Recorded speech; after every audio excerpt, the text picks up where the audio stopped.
दिल्ली में पहली बार cab aggregator और डिलीवरी सर्विस प्रोवाइडर पॉलिसी बना दी गई है। केजरीवाल सरकार के बाद दिल्ली के उपराज्यपाल ने भी इस पॉलिसी को अपनी मंजूरी दे दी है। इसका मतलब ये है कि ओला उबर जो जैसी टैक्सी एग्रीगेटर कंपनियां हैं वो इसके तहत आएंगी, स्विगी जोमेटो जैसी डिलीवरी सर्विस कंपनियां वो इसके तहत आएंगी और अमेजॉन फ्लिपकार्ट जैसी जो ई कॉमर्स कंपनियां काम कर रही हैं वो भी इसी पॉलिसी के तहत कवर होंगी। और हाँ, पहली बार दिल्ली के अंदर बाइक टैक्सी भी कानूनी रूप से इसी पॉलिसी के तहत चल सकेगी।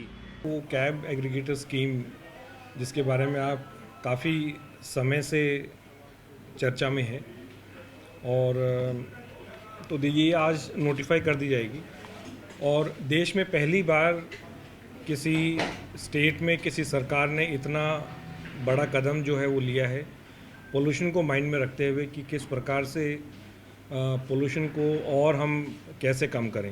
इस पॉलिसी को नाम दिया गया है Delhi motor vehicle aggregator and delivery service provider scheme 2023। इस योजना के तहत जो ऑपरेटर आवेदन करना चाहता है या गाड़ियां चलाना चाहता है उसके पास कम से कम 25 वाहन का बेड़ा होना चाहिए, चाहे वो 4 व्हीलर हो, 3 व्हीलर हो, चाहे वो 2 व्हीलर हो।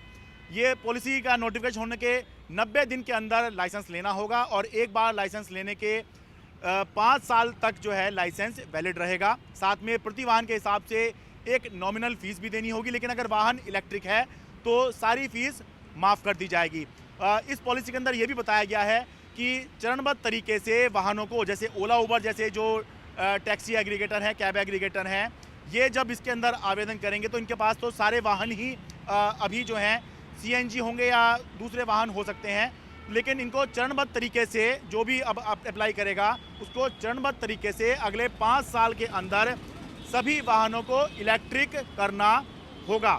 इस योजना के तहत पहली बार दिल्ली में कानूनी रूप से बाइक टैक्सी का भी प्रावधान है, लेकिन बाइक चाहे वो किसी भी योजना के तहत चले, चाहे वो ओला उबर चलाएं, कैब एग्रीगेटर वाले चलाएं, चाहे वो डिलीवरी सर्विस कंपनी वाले चलाएं, चाहे वो जो ई कॉमर्स वाली कंपनियां हैं वो चलाएं, बाइक इसके अंदर केवल इलेक्ट्रिक ही चल पाएगी। इसके अलावा किसी बाइक का प्रावधान इसके अंदर नहीं किया गया है।